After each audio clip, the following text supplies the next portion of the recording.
Hi, Colborne. I didn't know if it was going to roll over there. Yeah, sorry, I was composing a Discord message. And hello, everybody who's watching this week's MOCA Weekly Town Hall. My name is Max. That is Colborne, as mentioned, and we're happy to be here with you. We'll see if someone else arrives in the near future. Um, Or I was, you, if you're out there and want to jump on, hit us up in the museum account. there was a time when that was happening a lot. Ironically, it was when we were doing this in Discord, and we would have like 6 people watching. That's when we got more participation than on Twitter, where we get 1, 2, 300 views and everyone's radio silent. But hey, that's the game, right? Um, well, here we are, another week in crypto art, or whatever remains of crypto art. I've noticed that when I type at everyone in the Discord announcements, some weeks it's, "Are you sure you want to send this message to 200 plus people?" And other weeks it's, "Are you sure you want to send this message to 100 plus people?" Oh, really? I don't know if we have people jumping in and out of our Discord at any given time. Um, but, anyways, we're happy to have you here. We're happy to be here. And it looks like we have gotten Daim as well on the call. Hello, Daim. Welcome. Hello, hello. How are you guys? We're okay, I think. Speak for Colborne. Yeah. Yeah, I'm Hard good. out today. So let's make this snappy.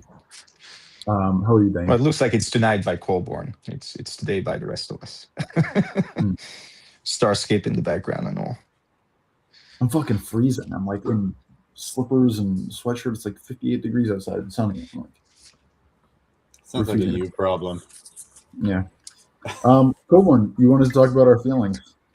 Yeah, Max's newsletter got me a bit in my feelings. It's very rare for me to turn back and talk about what was. Although maybe it's not that rare. Yeah, I don't know, man. I think it's rare. Knowing you, I think as I know you, it's rare that you talk about the past whilst in your feels, instead of with this kind of righteous indignation.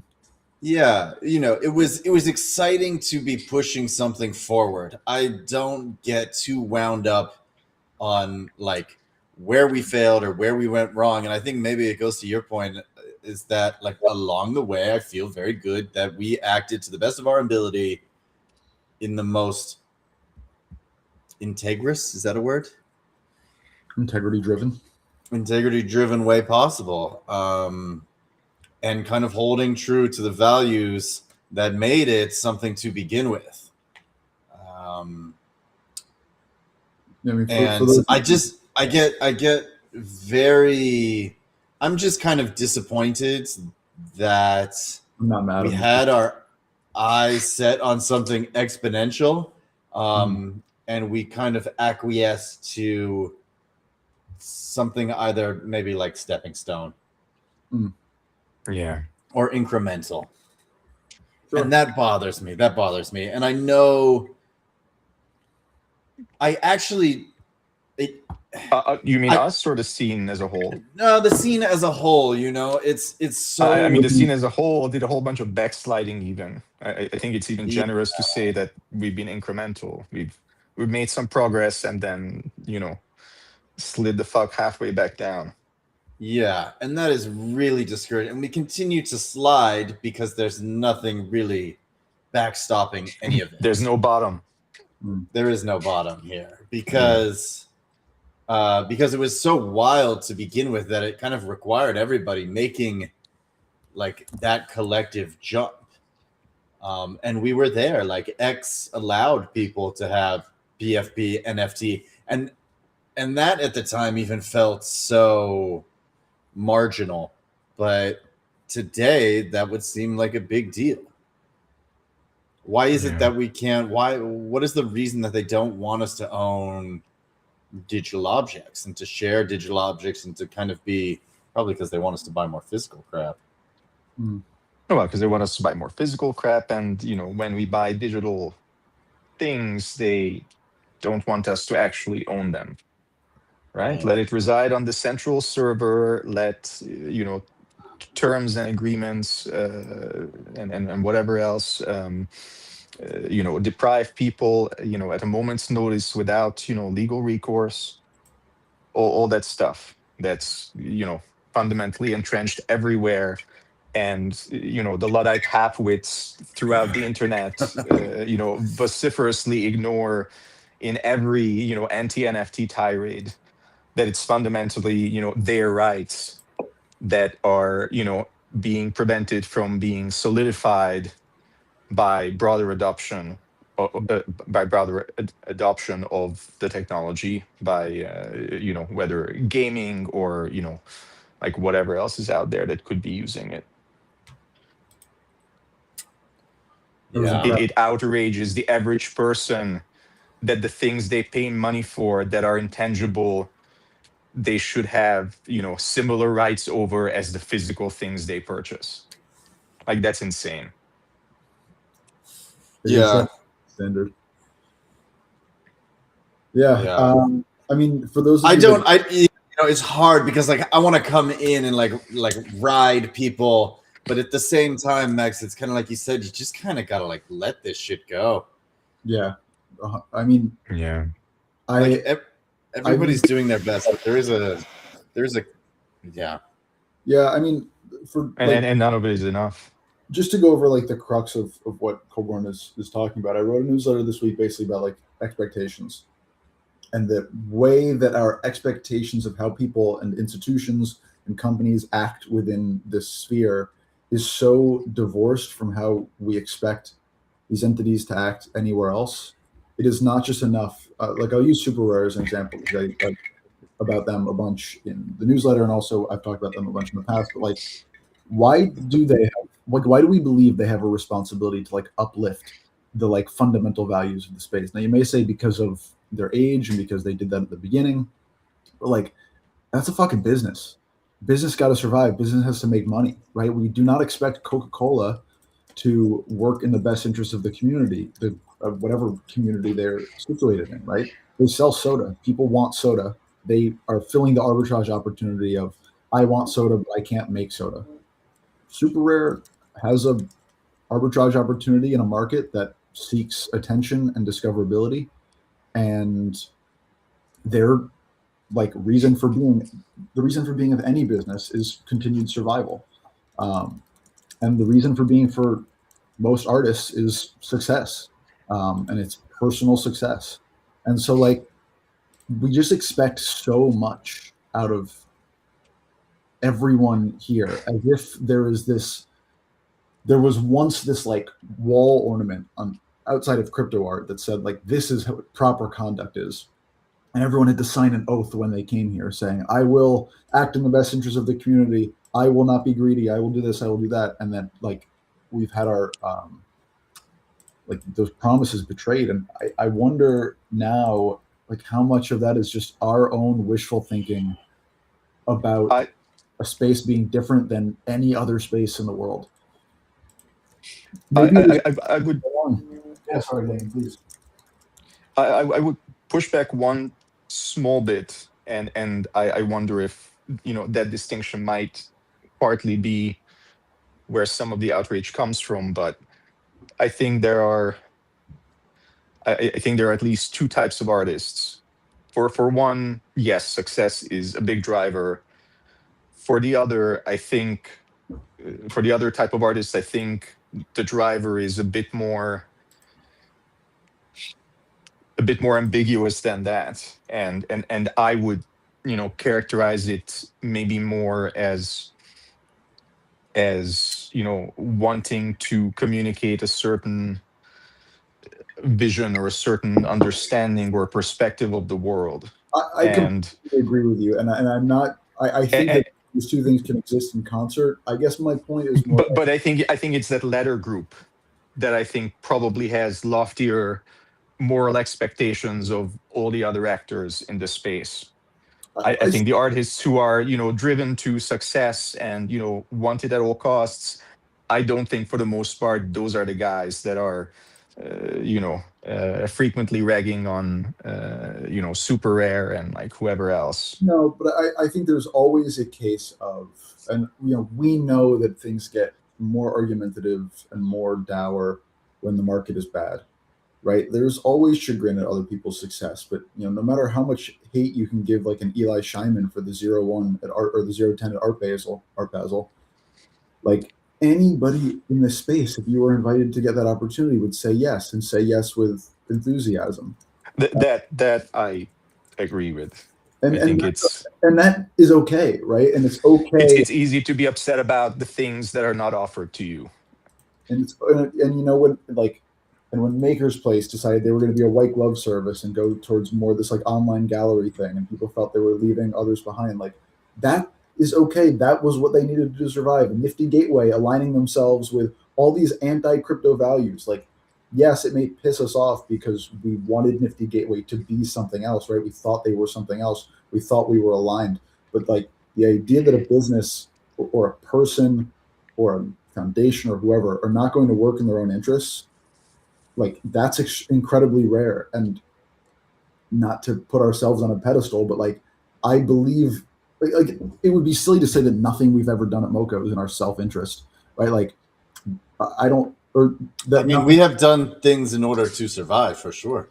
For sure. Like, Art Decos was a project born of love, and like we put so much thought and time and work and effort into it, but like it remained a product we were selling to a market so as to continue to exist. I mean, Art Deco was basically our Hail Mary, right? I mean, but it was a learning lesson based on the previous fundraiser that we did, in which we saw absolutely such little demands for a work that included over 700 artists.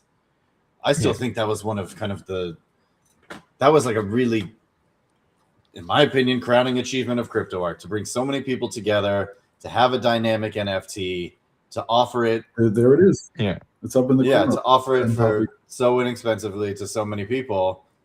Yeah. Should have done a lot better than it did. Yeah. Yeah, and for sure, like Art Deco's was continuity and sort of an extension of past efforts and as you say, like recalibration of what we tried and clearly didn't work last time. But yeah, it's really hard. I would say to exist. Sorry, I would just say that, for me, like one, I don't know, another small nitpick is that, a lot of the examples we're talking about of companies doing what they need to do to survive while being hated on for those decisions, most of those companies are, of course, now bankrupt or, like stopped operating or, however else they ended things. So, while it's a hard argument to make that had they just done whatever the community said, they would be thriving and swimming in money, I'm sure they wouldn't. Community is delusion, right?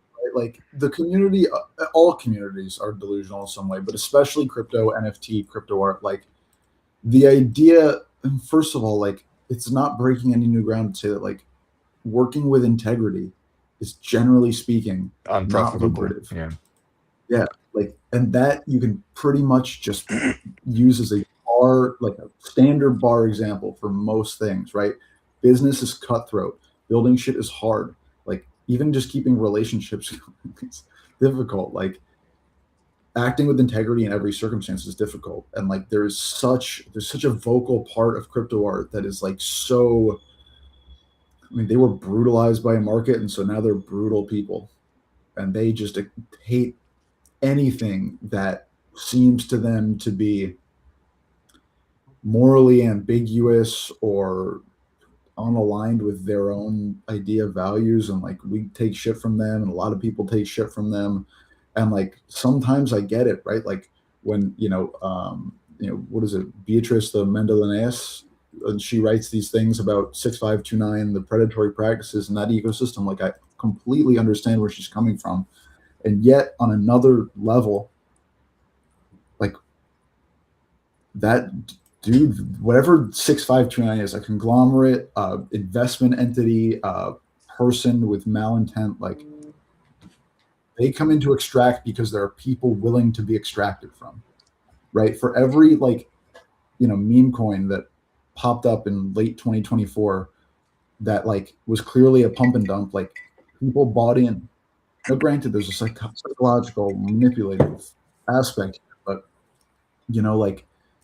this is what the game is, and I'm totally okay with saying that people are acting, when they're acting predatory, when they're acting negatively, that we should call them out for that.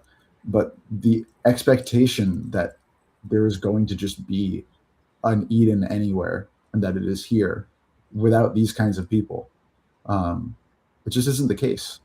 People still see 6529 as filling a need, filling a niche in the market, a niche in their own personal market, a way to get seen, a way to get recognized, a way to have community.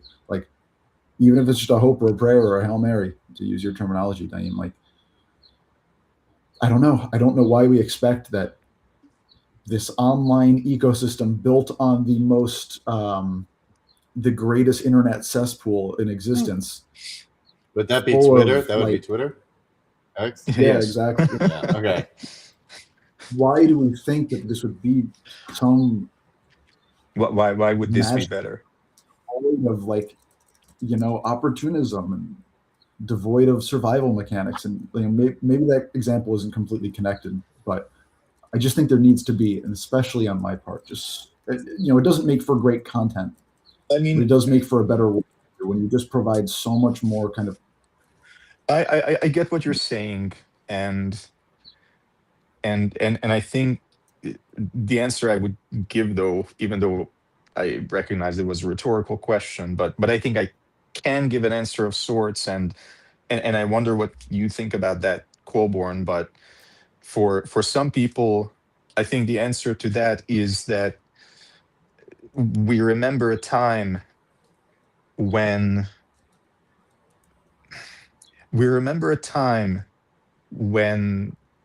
crypto art felt like a community where everybody of consequence was at least presenting as idealistic, was at least presenting as believing in the movement and its promises and its hope, and in artists' right to benefit from the fruit of their labor, and the idea that it's a good thing if they can do so, and if they can do so not just to the bare minimum mandated by I don't know, contract law, which it doesn't even come into the calculation in the US, but I think Europe might have already had some sort of secondary sale royalty thing going. But yeah, there's a time, and of course it's the time before the what was it, 2021, or was this released 2020, before the big mania, before shit started showing up on SNL, before everything was a financial casino, back when even the biggest names were at most selling maybe a 3-digit US dollar values worth of ETH, in terms of their one of ones. And I think some artists remember how some of the actors that are still around behaved in those times, and the disappointment and the anger partly comes from the feeling that either they were lying even back then, or that at some point they basically became, if you will, turncoats to the cause. But at what point do you lay down your fucking weapon? That's a rhetorical question too, but it's hard to survive when there's poison in your blood, and I am separate from you guys in this. I was not there during this time. I came in and ruined this all in October of 2021. But even then, there was remnants of what you guys are talking about. Like, at least it felt to me like there was a community, there were values, there was an ethos, there was an ideology, but you know, the death of something good cannot just like, I mean, I guess everybody grieves in their own way, but like there also has to be a pragmatism, at least when we're like mourning the death of like a space and not a person, right? You want to tell me that you're mourning someone in your own way, like I understand, but like the judgment cast and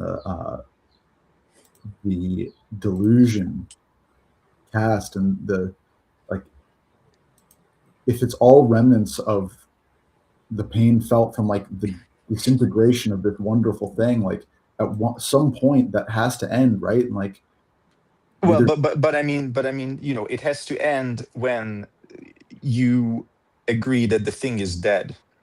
And you know, I can say even for myself, who can I see how shit everything is, but I don't agree that it's dead.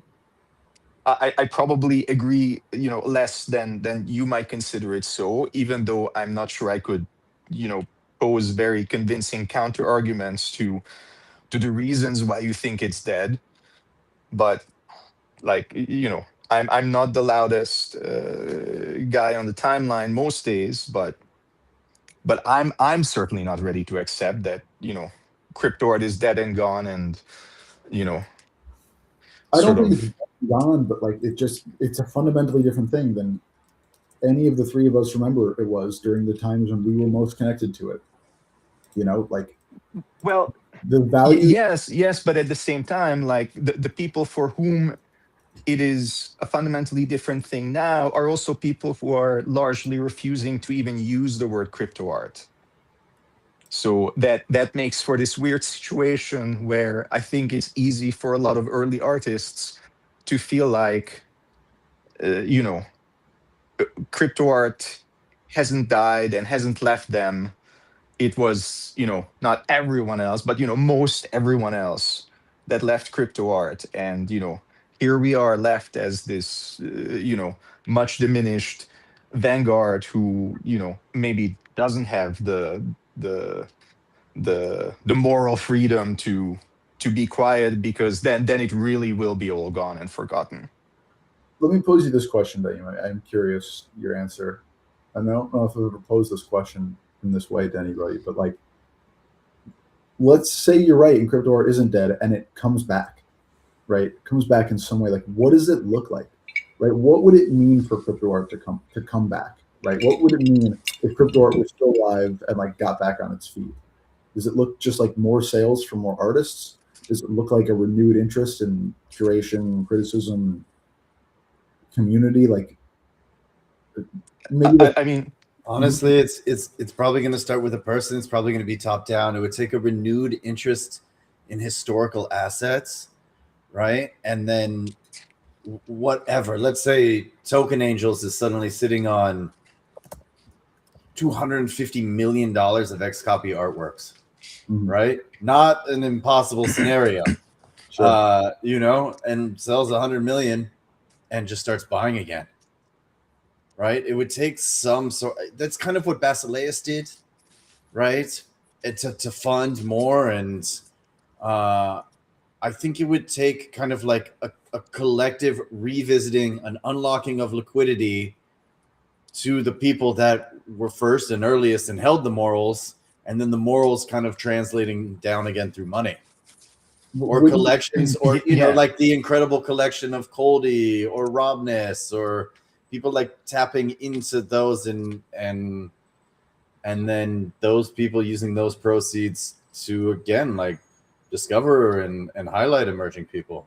It's just the liquidity dried up, so you know everything kind of froze. You know, one of the things we lament when we talk about crypto art as being diminished or deadened or whatever is that like the grand kind of promised ideals never found a way of being sustainably enshrined, right? Like this decentralization aspect turned out to be, it turns out it's really hard to actually run a decentralized art movement given the nature of scarce assets, which require some kind of centralized power in order to justify like the high price points.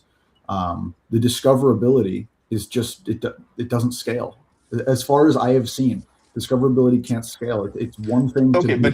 but is it that discoverability doesn't scale, or that nobody with the power to have driven discoverability had it as a financial benefit to even try it?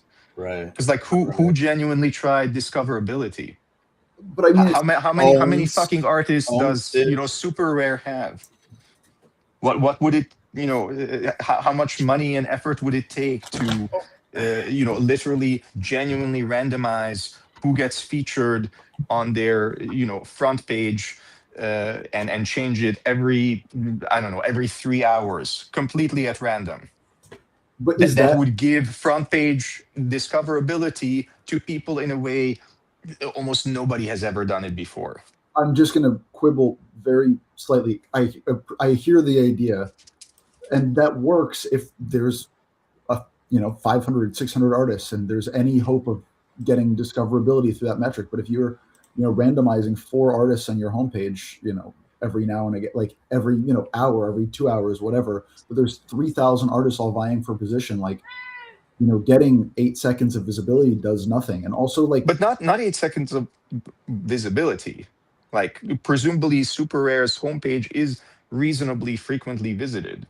And of course it doesn't have to be a homepage. Like you could put a huge ass banner and dedicate, 1/3 of it to this discoverability thing. And again, like if you have somebody featured at random and have that choice last for 3 hours, like over the course of a year, that is uh, that is almost 3,000 people. I And like it doesn't guarantee that any one person is going to be featured at some choice primetime point. But like again, that feels like that would be more meaningful a move towards discoverability than anyone has done. I'm not disagreeing with you at all, and I'm not even saying that you're wrong. I, and yet I find myself not unconvinced, but maybe unconvinced of the sustainability of that. Maybe part of the problem is that, like you said before, like it's not in any super rare et al's interest to do that, right? Like an art market, you know the market, Okay, sure, but didn't middleman they? aspects of an art market do kind of, like, in every respect.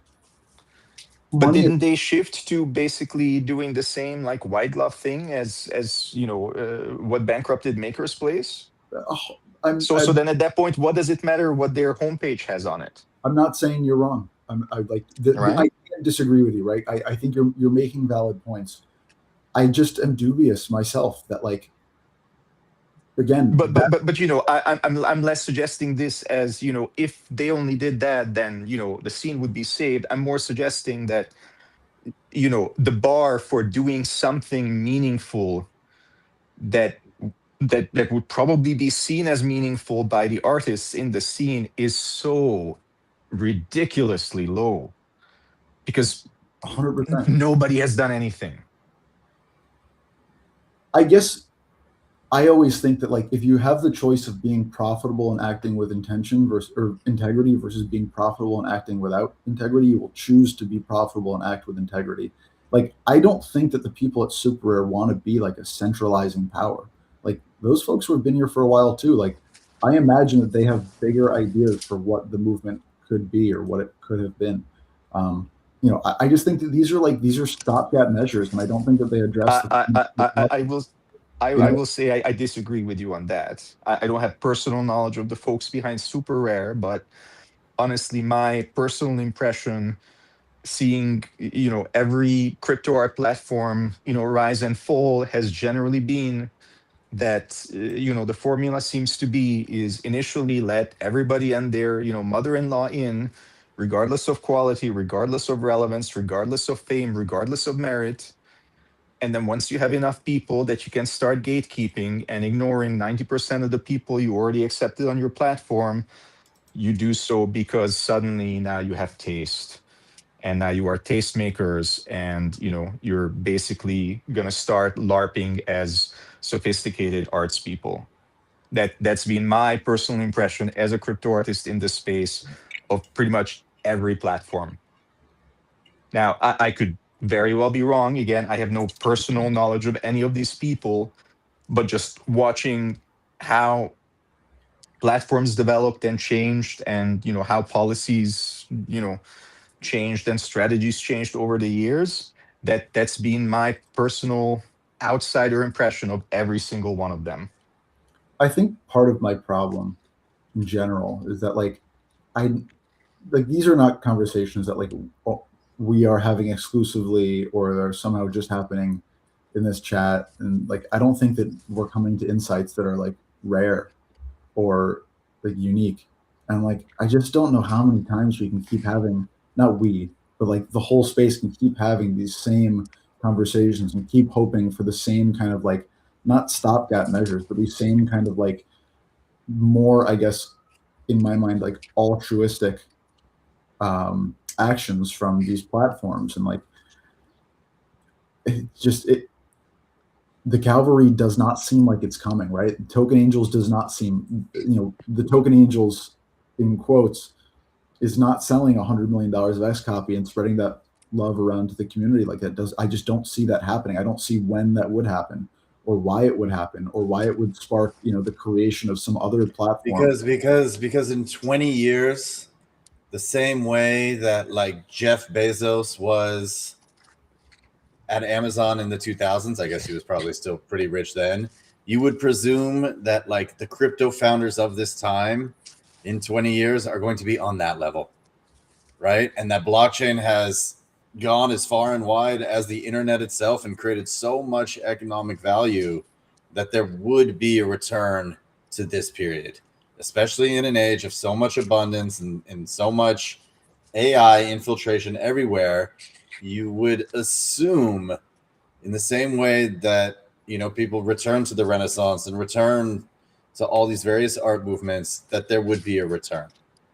Sure, but we could return to we might love Impressionism 60 years after the fact, but Impressionism doesn't begin again. We just develop an appreciation for it, right? I think there's a difference between because I hear that point, and I agree with that point generally, right? I do think that this art movement, obviously, I maybe as much as anyone think this art movement is deeply important, and I think that people are going to return to it when it has a bit of historical perspective. But people looking back at this art movement and picking pieces out of this art movement does nothing to staunch the bleeding of the values or support the artists who are here today. It probably, if we are going to judge how this plays out based on how every other art movement in history is playing out, it's going to be probably 6 people who are deemed really significant, and they are the ones to whom all of this money is going towards. And yeah, there will be smaller probably collectors who are interested in early AI art and early I don't know, the first kinds of projects that were minted on various blockchains. But I have not seen anything in the aftermath of crypto arts, maybe death, maybe not, to show me that people are going to treat it with any more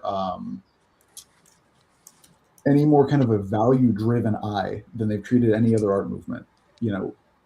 I think though maybe what may be different is that liking Impressionism is in a sense pretty neutral thing for anything outside Impressionism, other than maybe, I don't know, maybe for art in general. But I think a return to crypto art, in I guess in the somewhat narrower sense of early crypto art, would be a signal for artists, a lot of whom may have made an attempt to dabble with minting their art, whether early enough to catch the tail end, or too late to see any benefit from it.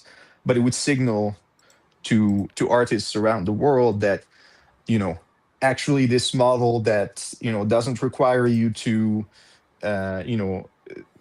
spend a shitload of money to turn into physical pieces your digital art before selling it, may now once again be worth your time and attention. And it might signal the same to collectors once again, that there might be some point to collecting digital art via NFTs again. And that obviously wouldn't bring back early crypto art as it was, and it certainly wouldn't bring back early crypto art as it was for all of the early crypto artists.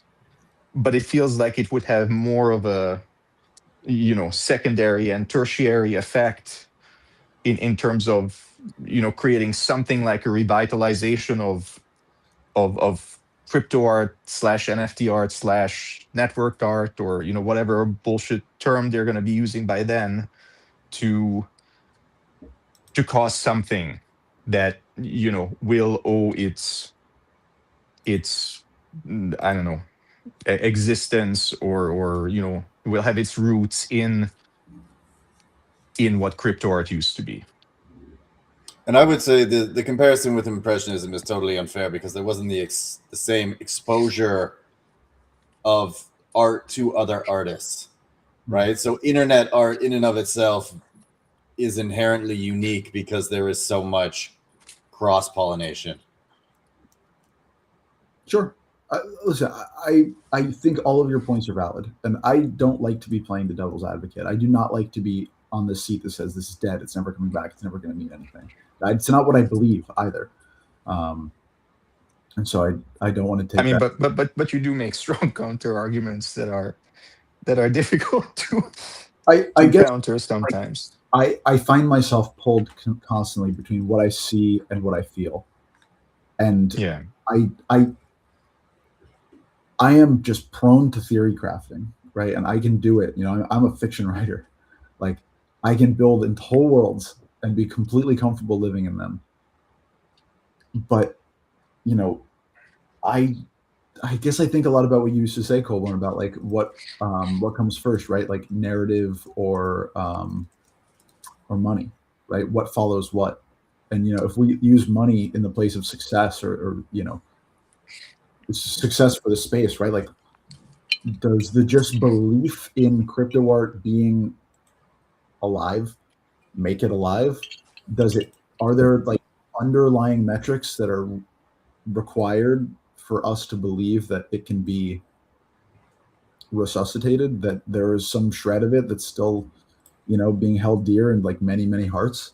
Like, I don't know the answer, but like, I just look around and I just see very little creativity on the part of people in power. I see very little interest in challenging the long-time assumptions of art movements. I see an ecosystem that, when it scaled, found it far easier to abandon the tenets that were important when it was small, and that it would theoretically hold dear.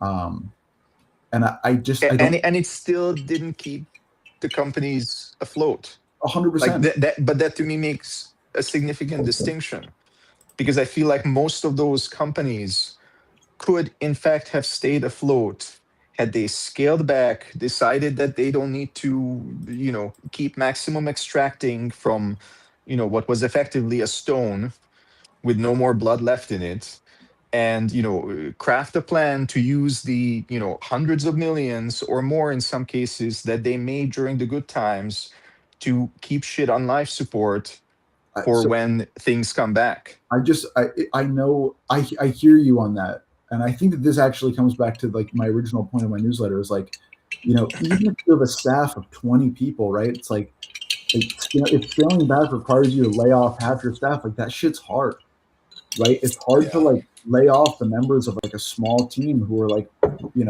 working at a startup. Like, that is, generally speaking, when you're not one of these big tech giants like Coinbase laying off 14% of its employees, or Square laying off 40% of its employees, when you're all working together and know each other and talk to each other every day for years, like it sounds really easy in hindsight to say like, oh, we'll just scale back, lower operations, but when that means like getting rid of people who are dear to you, and But didn't most of the moves that like a lot of these companies made prior to ultimately failing involve doing more or less that same thing anyways, as they like pivoted to wide glove service instead of being a crypto art platform?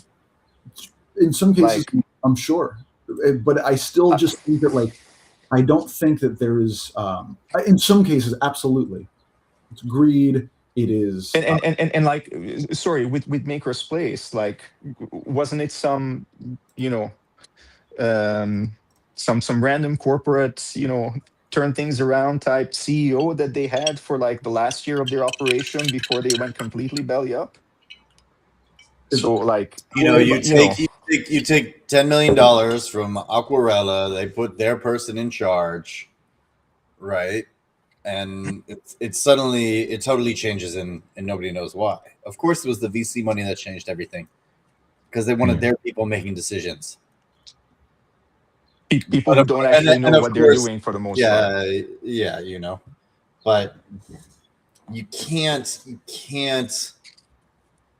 fake cultural capital like that. And you can't, you can't. It's the Kayvon problem. He was obviously the worst person to do it, right? He took everything that was working, tried to exponentiate it, and made it so absolutely fucking miserable that, by the end of it, everybody is like, what are we doing here?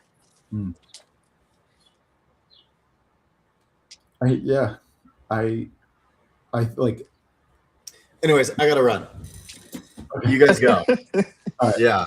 I'll respond to what you said even while you're just here in spirit. But yeah, like I think that like that idea of just like companies taking VC money, right? It's like you take VC money to survive, you take VC money to grow. Like there's an ambition component to this.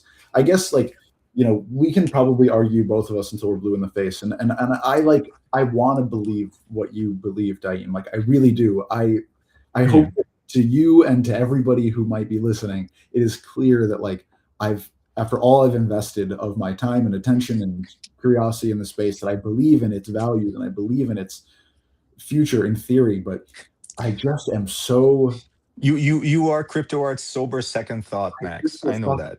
Down, dude. Like I just get beaten down, and I want to be so optimistic all the time, but like maybe it's the case of like each week trying to find something to write about that's like interesting. Each week it's just like this place closes, like this thing, this circle tightens in on itself, and like I don't see an attitude or an interest in challenging that, and that like maybe it's a skill problem, right? I mean, Raster.art, like they seem like they're doing a great job at like competing with super rare and just kind of allowing artists to just art to just exist in this place and be bought in this place. And I'm like, is it just that there's not enough people who are going to sites like this? Is it that there's just not an attitude or an interest in like building places like this? Like, is it that there's a pointlessness? Like, I don't have these answers. Like, does it actually have no ultimate effect?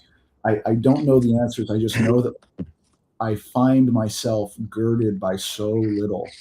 And all I can do is like draw conclusions based on what I see, because I've been sucking down the hopium for a really long time, and I find all those arguments convincing. Like somebody, I don't know who it was, so I apologize, but like there's this article that went around yesterday about like NFTs are going to be a $60 billion market, and it laid out it was a very long Twitter article. It laid out all of these points, and like it was a very logical argument, but it like made these fundamental. That's not the article in China Morning Post, is it?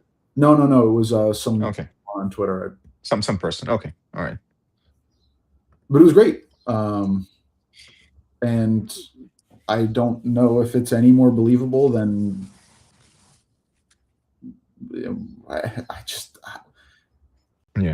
It's great if it works, but like I know what you're saying. I can't like we're too early. Like even if we are, it's just that's not the way. Like I can't live like that. I mean, I don't know. I think in as far as we're too early, possibly, that doesn't change the fact that we also are clearly in the present moment also several years too late. But I don't know. I guess one final thought is, I get what you're saying, and I think I feel like most of us, in this space, feel that weight and that despair in varying degrees, in varying ways. You probably more because you're like regularly trying to actively search for like what the And fuck is going on, and you see nothing is going on. But I think those of us who, again, have deep enough roots in the past that you know things were that we can remember back a time when things felt good and vital and on track, even as not much was happening, probably have this notion in the back of our heads that, you know, maybe maybe even if things really are as bad as they look and feel, and maybe if they're even worse than how they look and feel right now, just maybe it could still somehow actually in the long run prove enough that there were, as little as, a few dozen true believers in crypto art that didn't give up and that didn't stop talking about it. And, from the other side of that, hopium wall, obviously it can look kind of diluted and, like, I don't know, maybe even like throwing good money after bad type situation. But I don't know. I don't know. I hope that crypto art finds a way to rise again, me too. and you know I guess we'll see. But I will. I personally, deeply appreciate, your work in crypto art over the years. I've said it privately, and I want to take a moment to say it here as well, somewhat publicly, that I think, your work of writing about crypto art and writing about crypto artists and, contextualizing the scene has been incredibly important. And I've always seen it as bringing it a legitimacy that is hard to come by in any way other than through someone of, you know um, intelligence and thoughtful, caring and concern, bothering to take time to write about something. And you've shown over the years time and time again that, you see what's going on in the space, and that you see the artists and can understand them and can appreciate them. And not you are, one of the people who I don't think anyone could sanely accuse of having been, starstruck and, perennially hyper focused on, any of the big names. Like, I've seen you write incredibly thoughtful and insightful stuff about relatively, minor and obscure crypto artists, with just as much passion as, bigger names. And, like, thank God you found your way to MOCA when you did, because all of this, is crypto art history. And I bet there's a lot of it that absolutely will only end up being preserved and remembered over the long term because of your writing. So That thank is you, Max. amongst the more meaningful things that anybody's ever said to me. So thank you, Daniel. I'm bad at taking compliments in private, let alone in a pub. So Well, it's well deserved. I appreciate it, man. Let's end there. Yes. That's true. Thank you, Daim. Thank you, everyone, for being here. Pindar, Aspen, Andres, Daim, Colborn, wherever he is, Karate. We'll be back next week. I'll find some hope until then. Maybe all I just needed was a little appreciation.